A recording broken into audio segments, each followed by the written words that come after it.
Good afternoon, ladies and gentlemen. We're going to give people just a moment to tune in here, check those notifications, log on to the Alpha News Facebook page.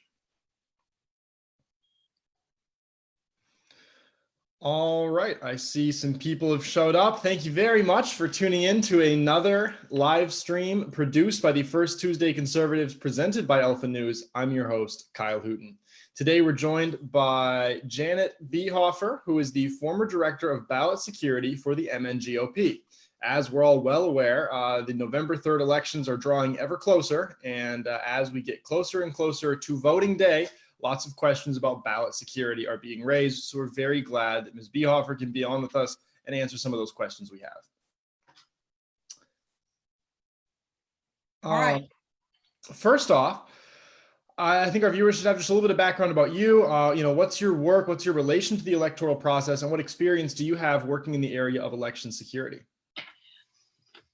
Well, Kyle, I actually ran a ballot protection program for the MNGOP starting in Congressional District 2 in 2004 and went statewide through the 2012 election. And after that, I had to drop out because of a legal conflict with the Republican National Committee, to which I had just been elected, and a suit filed in the late or early 1980s by the DNC, and it dragged on forever. So what I've started doing this cycle is watching what the state was doing and trying to get people to sign up to be election judges, which is actually the crux of what's legit, what's accepted, what's not legit, what's not accepted.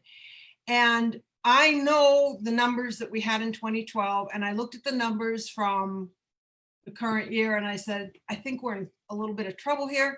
So I just went ahead and contacted my friends who had worked with me in the past and said, we've got to do something about this. So what we are doing is finding more election judges. And recently, some of us, not just myself, became aware of this ballot board operation, period. I don't know if that's new. Okay, what do you do with the ballot board operation? The ballot board operation is where cities and or counties put together a team of people to collect the mail-in ballots, absentee ballots, and determine whether or not the requirements have been met so the ballot can be counted. And then they will be also the ones who count the early votes and the absentee votes starting October 20. And those people working on the ballot boards, are they government officials or how are they selected? The information I've received to date is there are some government officials, but there are also party representatives from the two major parties for sure. And because I was asked to find some people because they were short on Republicans. So again, I went out to people that I know and said, hey, can you help here? And a number of them did get hired by respective ballot boards. There's also a process checking across the state to make sure that we are represented. And then the ballot board, is that an organization of the government, or how is that structured? Who controls that entity? Okay, assumption. Okay. Since they're controlled by cities and towns and counties, government. And I think this is a step that was probably designed because some of the ballot boards in the major metro areas have over 65 people on them. That this was designed to take care of what is expected to be a huge influx of mail-in votes. Okay, so these ballot boards are a little bit of a newer institution created to handle the remote voting we're seeing under coronavirus. They then appoint people that are sometimes party operatives to go out into the community and collect ballots. Do you? No, there's no collection of ballots. These are the ballots that if you go to an early voting place today, you can vote. You can vote absentee, you can vote early. And they have lock boxes available in the voting area. They're not voting machines. They're lock boxes that take the ballots that people have voted on. I was at Lakeville this morning and people were in voting and they seal their envelopes and they put it in a box. So those boxes are to remain under lock and key until, well, that's questionable. I'm not sure the answer here. But anyways, those votes are supposed to be secured until the 20th when they are removed and the ballots are pulled out and counted. However, I learned yesterday from one of our people that they are checking to make sure that the signatures match if a signature is needed, which is not required for a registered voter. And two, if there's anything else that's missing, that the voter should be contacted again and come in and vote a second time and void the first ballot. So there is an outside envelope that has information on it. And depending how accurate that information is determines whether or not that will stay. So that means all those ballot boxes would have to be open daily, go through and check them and then re-secure them. All right, so for those of our viewers who are just tuning in, we're talking to Janet Beihoffer, former director of ballot security for the MNGOP. We're talking about electoral concerns that we might have coming into November. So you described this process where people can show up early, they can vote, their ballots go in the lockbox, and then people are going through those lock boxes to look for potentially void information. Do you have any security concerns there? Because that seems like a pretty major breach of confidentiality and security to me. I'm not. The security thing that bothers me is what we're finding in other states, which so far has happened outside those. Now understand, Minnesota has the longest early voting time in the country. Yeah. So whether or not we are going to find security issues with those ballots that go in those boxes will not be visible or aware, if ever, because we don't know. Now I have to be true to the system. They may have had these in previous years, but we never heard of them. And cities did not go to parties and say, can you give us a list of names of people who might work on this? Mm-hmm. That we are totally unaware of. So that's the best I can give you at this time. But am I worried about security? Sure. As showed up in that first Project Veritas deal, the gentleman who claimed he had 3 boxes of ballots, hundreds of ballots in the back of his car. Appleton, Wisconsin has found boxes of ballots. I mean, we are not talking Chicago, Detroit. We are talking small places. And this security is something that has bothered many of us for a long time on a number of other issues. I know a lot of people are very concerned about that who are working on elections, but it doesn't take a whole lot to find a bunch. But this is not ballot harvesting a la California. Mm-hmm. So even though a lot of these concerns may have existed previously, it seems like there's renewed emphasis on them given the amount of remote voting that we're going to see in Minnesota. Do you think that there's a realistic chance that this remote voting could have an impact on the legitimacy of Minnesota's elections? And if so, what legal processes exist to challenge any issues that we may encounter? I agree it could have an impact on any state. This is not limited to Minnesota. Minnesota also has a vouching system whereby someone can vouch for n number of voters, which is still not rampant across the country. Mm-hmm. And Minnesota also has a system whereby a legitimate voter can actually help others complete the ballots. And there have been problems, that's been for a long time. And there have been complaints on that were occurring when I was doing this regularly, 2006 through 2012. Mm-hmm. So yes, I do have concerns. And it is very sad that we have concerns. Voting is the bedrock of what our republic depends upon. And when it gets twisted, or even if the perception of twisting, mm-hmm. it does not bode well. So yes, I am worried about security. Am I worried about somebody going around collecting ballots after election day? I don't think so, because the ballots that come into any given city or county must be postmarked on election day or earlier. If they come in postmarked November 4, they are to be ignored. Okay, so then what happens if after the election, there's some sort of challenge to the legitimacy of this process? Is there some sort of audit that can be performed by the state to reassure people about the legitimacy of the elections, or what happens next? A lawsuit has to be filed, and the lawsuit is to be filed, so far as I know, at the county level by the district attorney, the county attorney. Mm-hmm. And as our one in Dakota County, which is the third largest county, said a few elections ago, the election is over. Mm-hmm. We cannot change the results. I have more high profile cases to deal with, and he's correct. Mm-hmm. He does. He's, murder, rape, burglary, assault, all that stuff. Mm-hmm. We are fortunate in the sense that we have a separate organization, Minnesota Voters Alliance, that has started filing lawsuits, but it takes time to work through the legal system. And they have filed a number this year. They've won some, they've lost some. But it is now on the radar screen for people in this state. And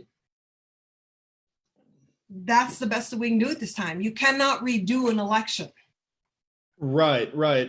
Is there any precedent or history of groups like the Minnesota Voters Alliance filing lawsuits after the fact and then having any sort of impact? Or is the idea that this is going to be sort of a knockdown, drag out legal fight unprecedented? I think your latter comment is what's going to happen. The question is who's going to file it, because this year the Republican National Committee has actually worked in filing lawsuits. And if there are questions after the election, I am sure that they will, and the Trump campaign will also. The prayer I've got is no race will require a recount. Yes. Because if it's not close, it's over.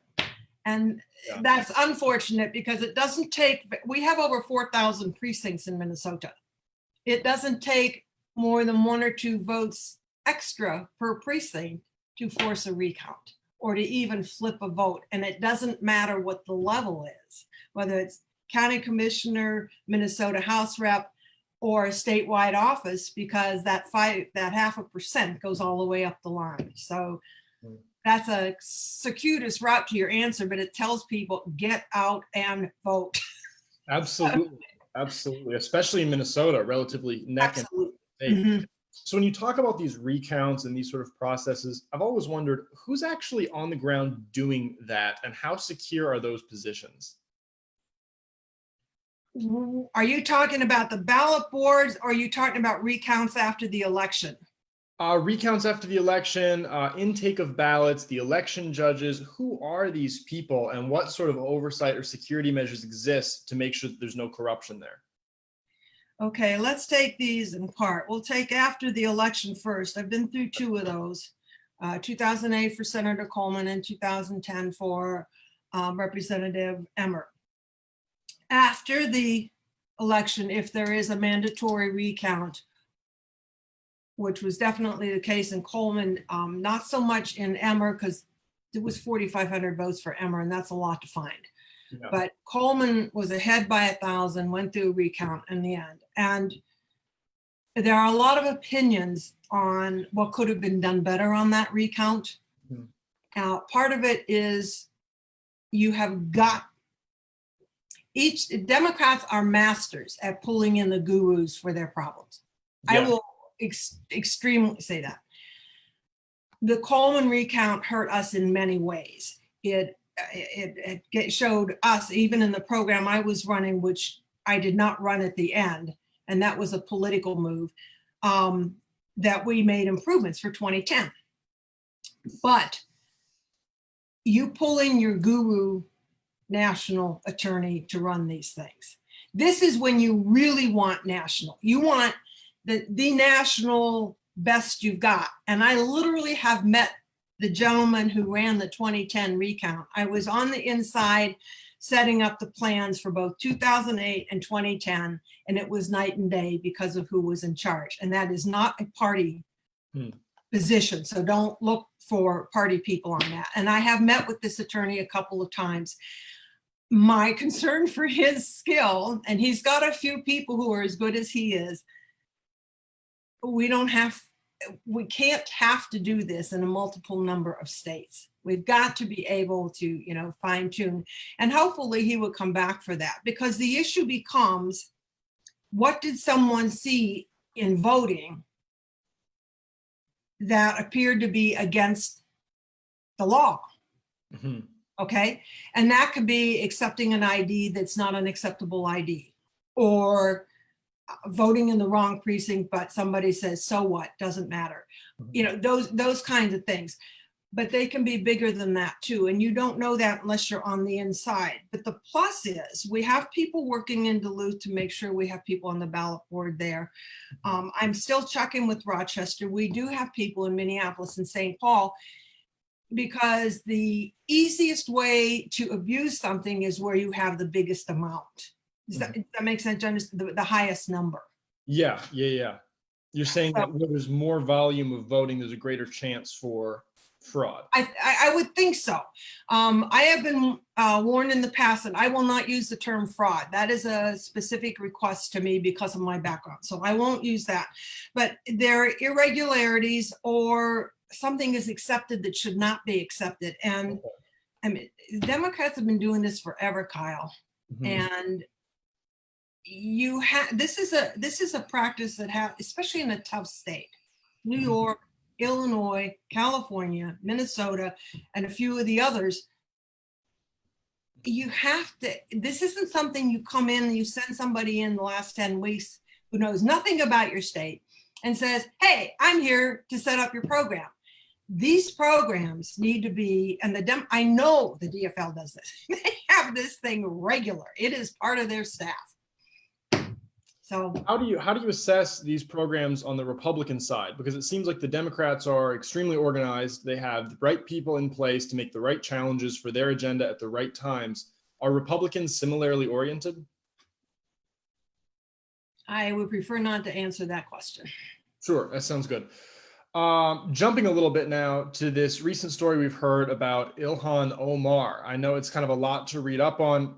The basic allegation is that there's some sort of ballot harvesting going on in Ilhan Omar's congressional district. There's some sort of corruption going on at some level with regards to the way ballots are collected from the community, with regards to the way early voting has been occurring. Of course, there's varying opinions on the veracity of these accounts. What are your thoughts on Ilhan Omar's district and the security of its elections?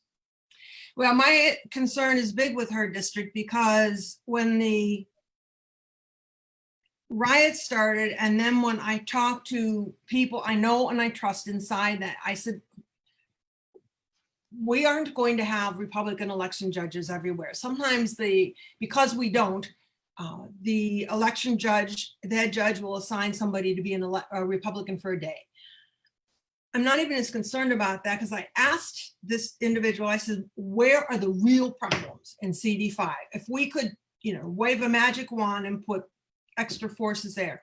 And one of them is Ward 6, which is ground zero, where that bad information was coming about Ilhan. And the other one is Ward 3, which is the one that got burned down.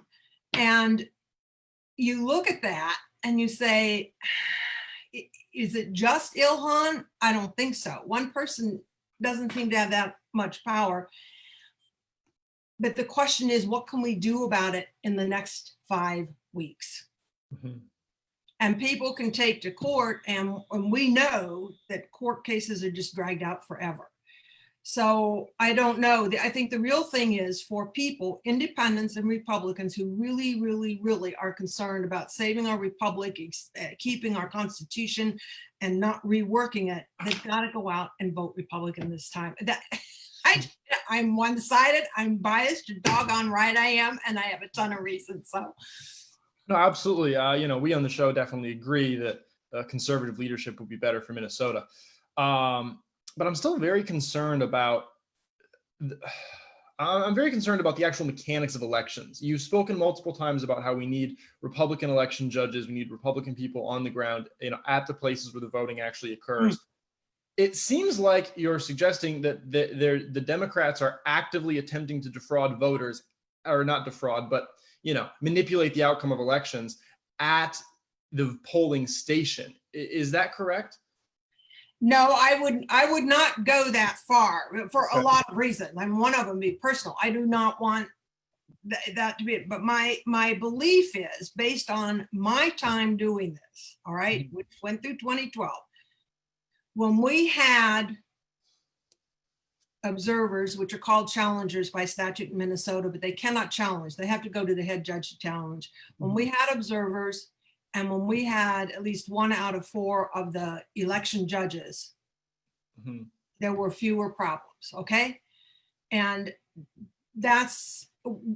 we are not going to get on a 50-50 parity with them for multiple cycles yet, because like I said earlier, it must be something that is consistently built year to year. And the DFL has done a great job of this. Yeah. To say, I mean, I ran the numbers. 1 vote per precinct can flip an election. And I don't know if anybody else has looked at that. I have raised that issue. I raised it earlier. I raised it recently. Yeah. But it seems like the solution, as you're suggesting, is to get more Republican observers, get more Republican election judges, and get more Republicans on the ballot board. How can people sign up to go do that? And is there still enough time to fill those roles for the 2020 election? What I have done, and I've done it with people scattered around the state, is encourage them, and also groups that are conservative but are not in the party hierarchy. I know the party has asked people to sign up for election judges. We are still doing that. The interesting facet or point this year is most places have more names than they have slots. So something's going on. We don't know how many of those people are Republicans. Sure. But I will guarantee we are outnumbered, just based on history and on the numbers that showed up. And I've talked to a few election officials across the state, and they said we have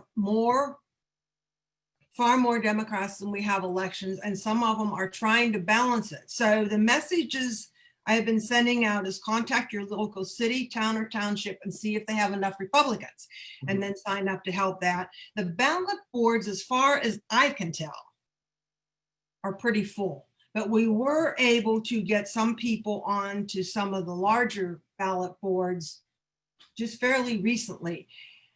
But again, that was 6 or 7 weeks before the election. We're down to 5. And nobody, it appears nobody, based on my sources, has a shortage of election judges per se. The question is Republican ones. Absolutely. So we sort of discussed the election judges and the polling place and the security concerns that we may have there. I want to move now to talk about mail-in voting. I've seen reports in other states that postmen, postwomen present a potential security risk in that process. What's your assessment of the postal system's ability to conduct fair elections? The postal system is designed to deliver mail, period. Our postal system has worked very well for, I don't know, 100, 200 years, whatever. What's happened with the postal system, which is what's happened almost every place, is it's become politicized.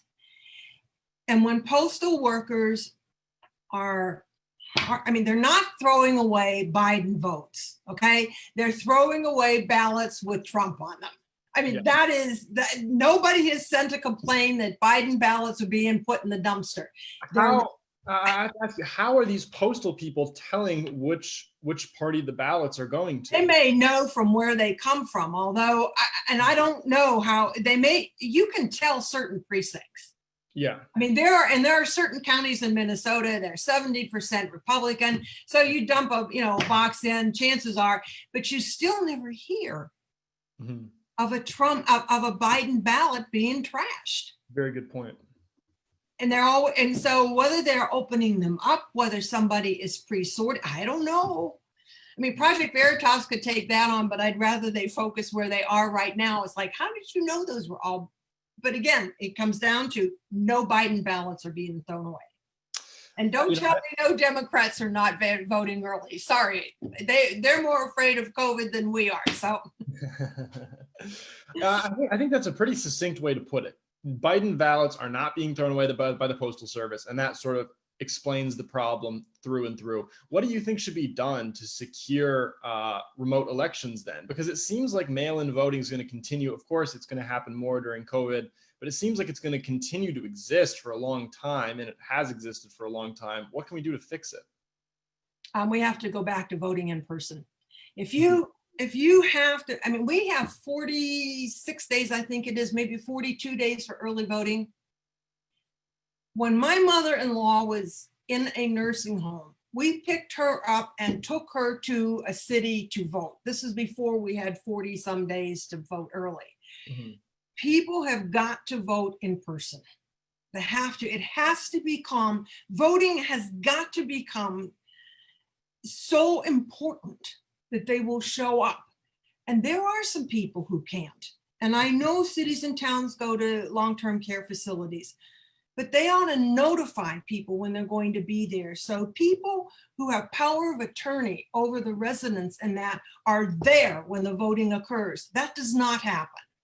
Does not happen. So a city in the past has gone in when they felt like it. I used to get phone calls. Janet, my parent had a vote for, and he's never voted that way in his life. I mean, they're in tears. Presence, and balanced people go out and watch that. And nursing homes or long-term care facilities say, you know, city people from such and such, accompanied by so-and-so Republican, so-and-so Democrat are going to be here to supervise voting in this LTC. That has to be done. But this mail-in voting it is a path to total dominance by one party. And that's what happened in the state of Washington. And I honestly think if you care about this country and you really believe in the system and the fact that you have to be a citizen to vote, and that's also in the Minnesota Constitution, show up and vote. And if we have to move it to Sunday voting because most people don't work, then fine. You have to be there to do it. It's too easy to fill out a form. You kind of touched on something that I would like to go into more depth about, and that is voting in long-term care facilities. I understand that there's been problems in the past where people who may not, be totally mentally competent to cast a ballot are being pressured into making certain choices by outside actors. Could you just describe that a little bit more for us? Dementia wards.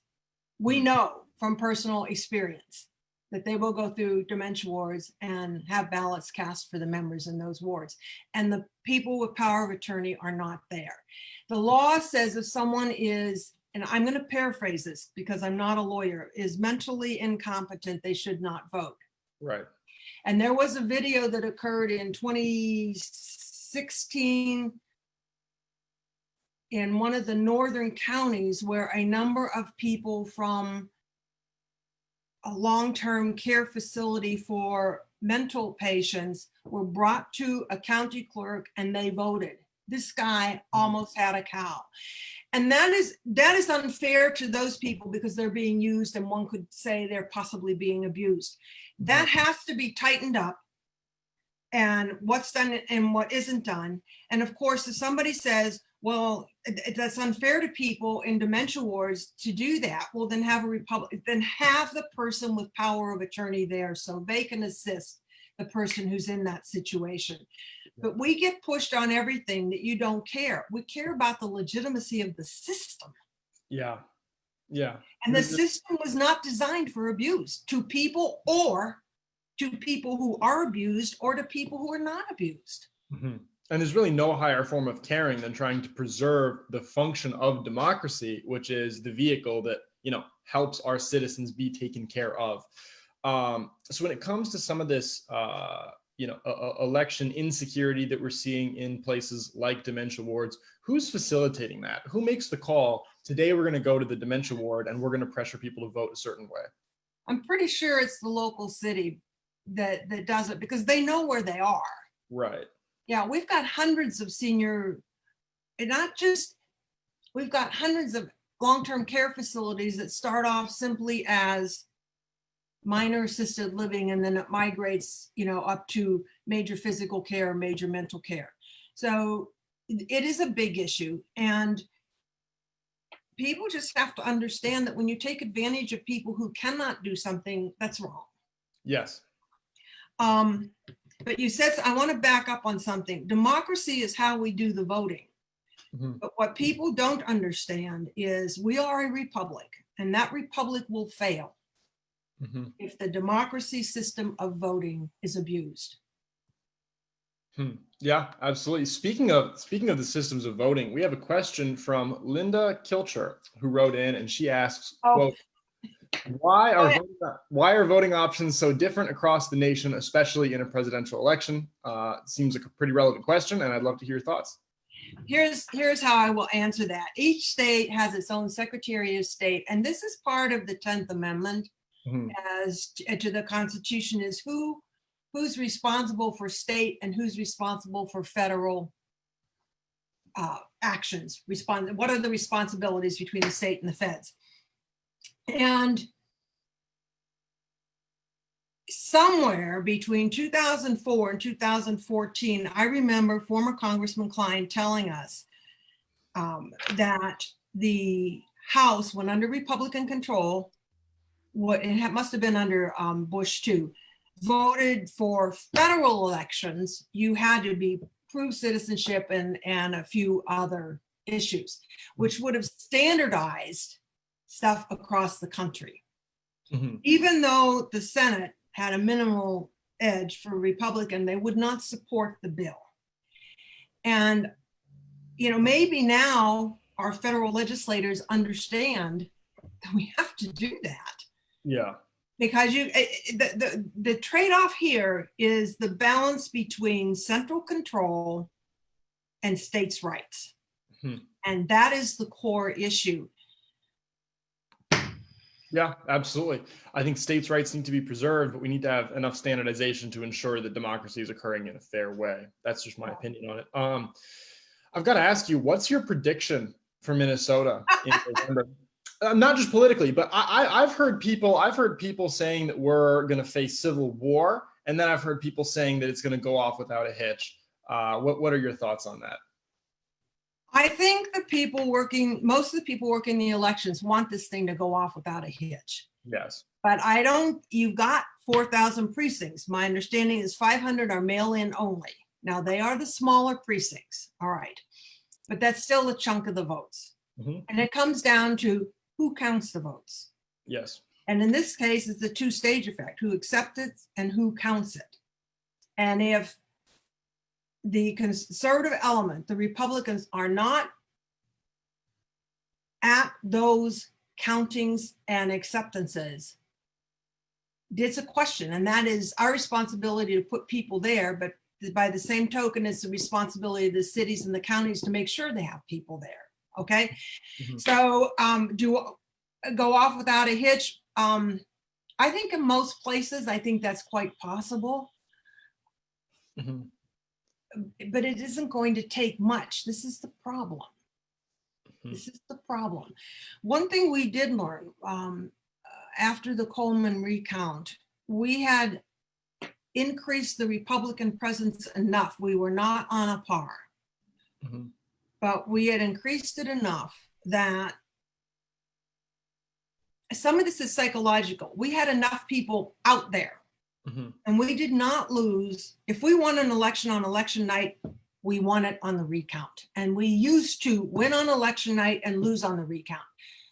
And that, to my knowledge, has not happened since and a lot of those people that were brought in that point in time are still out there. We're just not sure how active they are for a number of reasons, but that helps. But awareness helps. If people go to vote, and they ask questions like, how do I know my vote's secure? How do I know you've taken my early ballot? How do I know if you've got a question with any of the forms I filled out there? And how do I know it will be counted? They've got to ask those questions.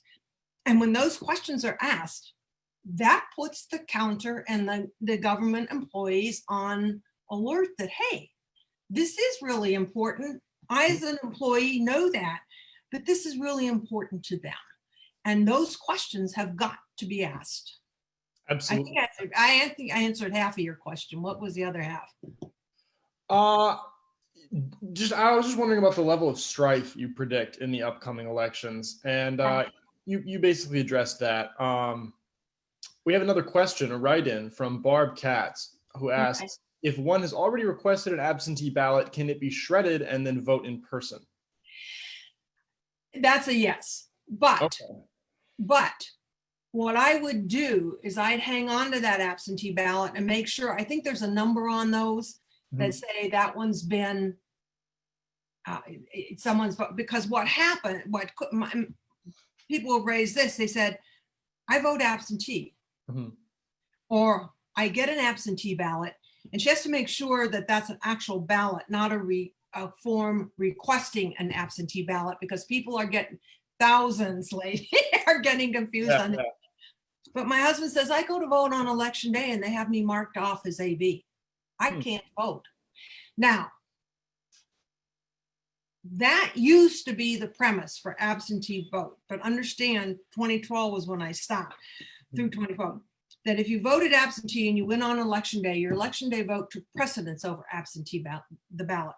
That stopped. And one of the questions I do not have the answer on is, what's the procedure this year? Because I heard that is the case this year. So I think maybe through your audience's kind of a summary, and let me get the point settled first. They need to be told this, because I will tell our people too, that if you can override your absentee, but then the question comes, can you override your early vote? And are those going to be marked on the registers of eligible voters? And so those questions haven't been answered. We may need a follow-up about 2 weeks from now, short follow-up. Yeah, absolutely. So it sounds like the answer is yes. If you have an absentee ballot, you can still vote in person, but you should bring that ballot with you because the voter roll might have you marked as absentee. Yeah. Okay, that makes a lot of sense. I've met a lot of people, probably half a dozen people, that have never voted before in their lives, but have either voted in 2016 or are going to vote now. I know that Minnesota has relatively lackadaisical regulations around voting, but what steps do these people need to take to make sure that they can vote? Because it seems like a basic thing, go out and vote. But a lot of people, they're not familiar with those mechanics because they haven't been interested until recently. Yeah. Okay, what they should do ahead of time is go to a city, call their city clerk, their township clerk, a county clerk, and say, look, I need to register to vote this time. And then they will get they probably register to vote online. But even if not, they will get one in the mail, and then they need to deliver that back so they get on the voter rolls. Okay. And they should register at the polls. Is that even an option? Yeah, we're going to get there. Okay. Okay. But it's better ahead of time. Yes. Okay. So, and they probably should do that so their registration gets in 2 weeks before November 3rd, just to be on the safe side, okay? They should also have a copy of that registration that they keep with them. And then they should go to the polls. And if they go into previously registered, their name should be on the list. If it's not, they've got it to say, okay, I tried, I'm going to go over to this table and register to vote today, and take their driver's license with them. You can register to vote with a myriad of other options, Social Security, passport,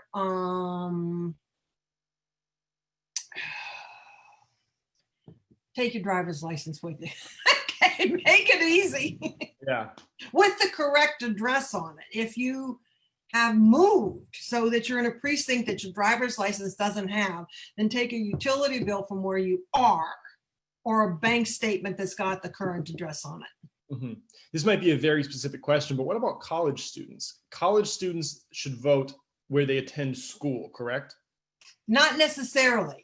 It depends on the states. We have a very short residency requirement to vote, 20 days. So if you are a college student from out of state and you have lived in a dorm or housing for any given university in this state, and